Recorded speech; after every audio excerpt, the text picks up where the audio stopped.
everyone, my name is Dorina and welcome to my YouTube channel, Dorlicious.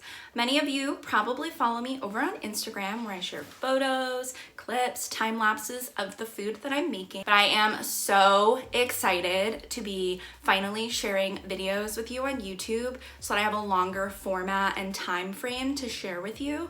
I thought that this would be a really great way to cook some of my favorite recipes and do the entire process so that you can even cook along with me yourself. And I thought it would be another great chance to share other fun food projects.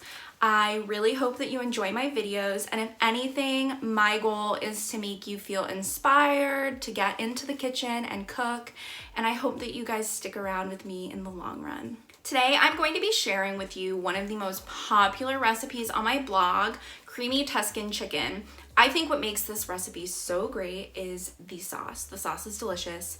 It is tangy, creamy, it's served alongside mushrooms, sun-dried tomatoes, spinach. It's a really great weeknight recipe because it's all made in one pot or pan, so it makes cleanup super easy, but it also can be batch cooked so that you can eat it throughout the week. Another really great thing about this recipe is how versatile it is. You can scale the sauce up or down to accommodate any amount of chicken. You can add more vegetables if you want, and you can even make more sauce so that you can serve this more as a pasta dish.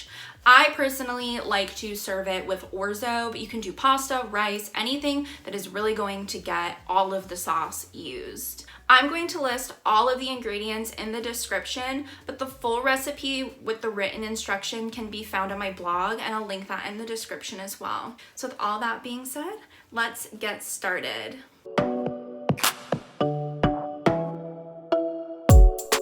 So the first thing that we're going to do is measure out the seasoning that will season the chicken.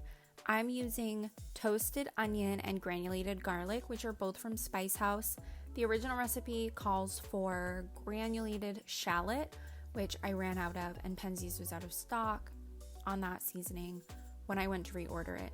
Any onion powder or garlic powder will be fine, but I will link all of these in the description. We're going to be using about 1 1/4 teaspoon, though you don't have to exactly measure it. You can just shake it out onto the chicken, and you're going to also season the chicken with salt and pepper. So you can go ahead and get the salt and pepper out as well so that you have them ready for when it's time to season the chicken.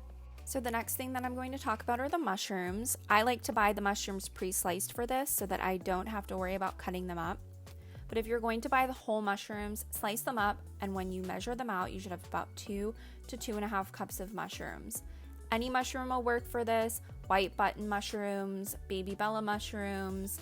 I just personally like shiitake, so that's what I always go with. The next ingredient is going to be sun-dried tomatoes packed in olive oil. I like to buy the sun-dried tomatoes that come in olive oil because we are going to be draining the olive oil and using it to cook the chicken. Drain all of the sun-dried tomato oil out and set that aside. You can choose to either cut the sun-dried tomatoes up into smaller pieces or leave them whole. You can leave them whole to cut them up on your plate, which is what I usually do. I like to quickly look over them and see if there are any spots that are harder so that I can cut and remove those. You're going to use 1/2 cup, which is almost all of the container. If you don't think that you're going to use the sun-dried tomatoes for anything else, you can do what I do and just use the entire container. This is the Alessi brand, and it's about 7 ounces, so that should be all that you need. The next ingredient that we're going to get ready is chicken broth. I like to use the less sodium chicken broth just so that I have a greater control of the salt content that is going in the dish. I also like to use the chicken broth if I'm going to be making orzo. I'll cook the orzo in the chicken broth so that none goes to waste. We're also going to be using a dry white wine. I prefer Pinot Grigio for this, but you can use any dry white wine. My one request is that you please do not use cooking wine. If for some reason you're not able to find any wine that you can use in the recipe, or you would prefer not to use wine, you can use an entire 1/2 cup of the chicken broth in lieu of using wine. The thing with cooking wine is that it's loaded with sugar and preservatives. It does not cook down the same way that drinking wine would. It doesn't impart the same flavor. It's just not something that I ever recommend anybody use in their kitchen under any circumstances. The same thing goes for the chicken broth. If you are not going to use any chicken broth and you want to use all wine, you can do an entire half cup of the wine as long as you have a half cup of that liquid. Next is the Parmesan cheese. I bought pre-grated Parmesan cheese from the refrigerated section at the grocery store, but you can grate the cheese yourself as long as you have half a cup. But I like to save myself the work on this one. So next we're going to get together our spinach. You're going to have 2 very tightly packed cups of spinach. I'm using baby spinach. Any spinach works fine. I don't even have you cut it up at all because I find that it really wilts down to a manageable size. I really like spinach, so I very tightly pack it. You can just use a couple handfuls. You don't even really need to measure this out. We're also going to be adding Dijon mustard. It's going to be 1 heaping tablespoon. I actually usually end up using more like a heaping tablespoon and a half. The Dijon mustard is really going to give the dish its tangy flavor. So if you're not a fan of mustard, you can start with 1 teaspoon and work your way up. And oh look, here's chicken underneath. I forgot to record myself preparing the garlic until I started cooking the chicken, but I did want to make sure that I mentioned that you were going to use 3 large cloves of garlic. If your cloves are on the smaller side, you can use more. If you're not a fan of garlic, you can use less. I really like to use a garlic press, so that's usually how I prepare my garlic. You can mince it with a knife. You can also buy pre-minced garlic to save yourself the trouble. If you are going to use the pre-minced garlic, I would probably use about 2 to 3 teaspoons depending on how much garlic you want. And I did the same thing with the heavy cream, so I just wanted to pop that in here and mention that you will need 1 cup of heavy cream as well. So here I've prepared this shallow dish with flour. It's about 1 cup of flour, and we're going to be using that to coat the outside of our chicken. I did want to mention that my absolute favorite salt that I'm always using is Morton coarse kosher salt. Keep in mind, it's saltier by volume. It's a more dense flake of salt, so you might need to use a little bit less than you're used to, but it's still my favorite salt. For the chicken, you are going to want to have about 1.5 pounds of chicken, which is usually 2 to 3 chicken breasts, depending on the size of the breasts. We're going to cut these chicken breasts down lengthwise and lay them out flat. Check and see if there are any spots that are thicker than others, and if they are, you can just place a piece of plastic wrap on top and bang it out with a meat mallet. You could also use a heavy can or a rolling pin. And now we are going to season both sides of the chicken breasts with the garlic and onion powder, as well as the salt and pepper to taste.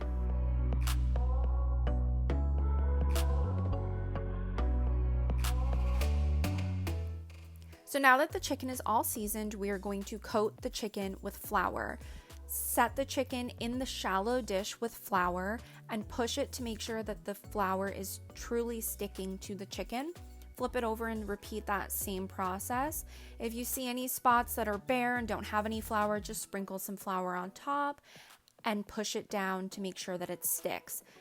Lift the chicken out of the flour and shake it gently to remove any excess and set it aside. You're going to repeat this step with all of the pieces of chicken. I did want to note too that you can scale this recipe up or down to accommodate any amount of chicken that you want. Just make sure that when you are adding more chicken, you are proportionally adjusting the rest of the ingredients to match that added chicken. If you wanted to make this a saucier recipe and make it a pasta dish, all you would need to double is the garlic, white wine, chicken broth, heavy cream, Dijon mustard, and Parmesan cheese, and that will give you extra sauce, and you can follow the rest of the instructions as they're already written. As I previously mentioned, I like to make this with orzo. I also mentioned that I like to use the rest of the broth that isn't used in this dish in order to cook the orzo. So all you're going to do is substitute the water for the chicken broth and cook the orzo as directed on the box. So now that we've finished with all of our prep, let's get cooking. The first thing that you're going to want to do is heat your pan over medium-high heat and allow it to warm up a little bit. Once it's warmed up, you can go ahead and add about 2 tablespoons of the sun-dried tomato oil and allow that to continue to heat up in the pan until it's shimmering. Once it's shimmering, you can go ahead and add your chicken breasts, making sure that you're not overcrowding the pan. Only add as much chicken to the pan as you can fit without the chicken touching each other, because you don't want to create an environment where the chicken will be steaming. I can fit 2 breasts, so I will cook these, remove them from the pan, and do the next 2. This is a great step to do in batches. You're going to cook the chicken for about 4 to 5 minutes on each side. What you're wanting to achieve is a nice golden brown color, and you want to make sure that when you insert an instant read thermometer that the chicken is 165 degrees. If you flip it over after 4 to 5 minutes and that side isn't really browned yet, after you've browned the other side, just flip the chicken back over and let that cook for a little bit longer in order to achieve a nice even brown color. Once you have all of your chicken cooked, you're going to remove it from the pan and set it aside. Another important thing to note is that any of the flour or bits of chicken that get stuck to the bottom of your pan are fine. We're going to be deglazing the pan later, so make sure that you leave those there. Don't worry about them. Don't wipe them out. Just continue to cook. Now we're going to add about 3 tablespoons of butter to the pan. I know this seems like a lot, but we're going to be adding the mushrooms, and the mushrooms will really absorb all of that butter immediately. Allow the butter to fully melt and foam a little bit before adding the prepared garlic. You're going to saute the garlic for about 30 seconds in the pan until it becomes fragrant.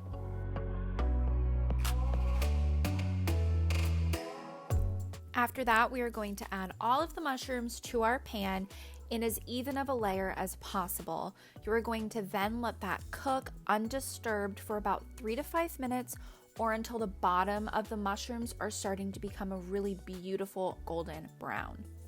You want them to be in as flat of a layer as possible so that most of the bottom of the mushroom is touching the bottom of the pan, so it can really achieve that golden brown color.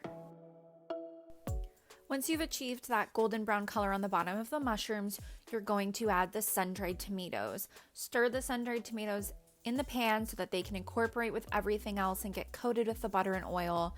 And then you're going to continue to saute them for about 2 to 3 minutes. This will allow the sun-dried tomatoes to soften up a bit. You're going to deglaze the pan by adding the white wine and chicken broth. Adding this liquid will allow all of the brown bits on the bottom of the pan to loosen up, and you can scrape them up from the bottom and incorporate them into the liquid. Bring this liquid to a simmer and allow it to continue to simmer until it's reduced by half. Now we're going to add the heavy cream and the Dijon mustard to the pan. Continue stirring the liquid until all of the Dijon mustard is fully dissolved and incorporated.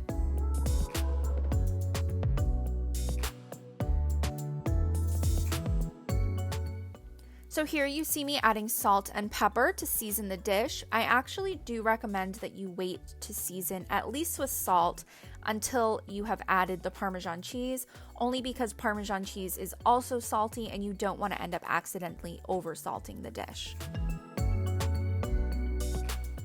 You're going to add all of the spinach to the pan. If you have a little bit more than can fit in your pan, you can do a little bit at first, let that cook down a bit, and then add more after. You're going to continue to cook the spinach until it's just wilted down a little bit. I like to mix some of the liquid on top of the spinach and really get it incorporated, just because that hot liquid will help to cook it down faster. Next, you are going to add all of the Parmesan cheese. Stir that in, really get it incorporated, allow it to simmer for about a minute just so that the cheese can fully melt, continuing to stir every so often. This is when I recommend that you taste the sauce and add salt and pepper as you desire. Now we are going to be adding all of the chicken back to the pan. It doesn't have to be in a perfect layer, you just want it to be submerged in the liquid. You're going to let it cook to reheat for about 3 to 5 minutes. Flipping it once, or at least spooning sauce over the top of the chicken, just so that the chicken can fully be coated in the sauce. You want the liquid to be lightly simmering while you've added the chicken back in. So once you're finished with that step, this meal is done. If you prepared orzo, I like to place the orzo on my plate first and then top it with all the sauce and vegetables and chicken, and it is ready to serve. All right, so that was creamy Tuscan chicken. I hope that you guys love this recipe as much as I do and think it's delicious, just as much as all of the people who have pinned it to their Pinterest think it is. If you make this recipe, please be sure to let me know what you think in the comments. If you have any questions about what I did in the video or anything that I'm using in the kitchen, also leave a comment below so that I can answer your question. Make sure to like the video, subscribe to my YouTube channel. If you want to know every time I post a video, you can also turn on notifications. I'm not sure just yet the frequency in which I will be posting videos. Ideally, I would like to post them weekly or bi-weekly, but it really ends up depending on how long it takes me to edit them. But I will be sure to let you know how often I will be posting these videos once I know. So you can also, in the meantime, follow me over on my Instagram, Dorlicious_food, and I will link that in the description as well so that you can see what I'm up to in between videos and see lots of other great food content over there. Anyway, thank you for watching, and I will see you guys next time.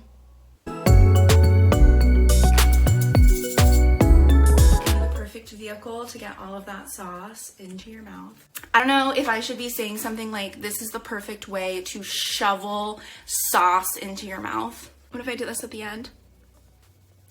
Like, subscribe, turn on notifications.